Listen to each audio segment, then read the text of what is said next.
புதினா சட்னிக்கு ரெசிபி சொல்லுங்கள் பார்க்கலாம். ஃபஸ்ட்டு புதினா இலையை எடுத்து வச்சுக்கோங்க.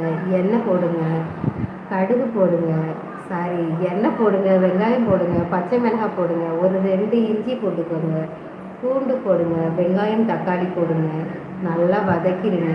அதுக்கப்புறமே வந்துட்டு தனியாக கொஞ்சம் ஒரு கடலைப்பருப்பு இருக்குது பார்த்தீங்களா, அந்த கடலைப்பருப்பு போட்டு வறுத்துட்டு அதில் போட்டுட்டு கொத்தமல்லியை போட்டு அப்படியே வதக்கிட்டு எடுத்துடுங்க.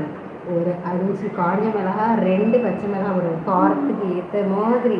நான் சொல்கிறேன், அவ்வளோ மிளகா போட்டிங்கன்னா அவ்வளோதான் சாப்பிட முடியாது.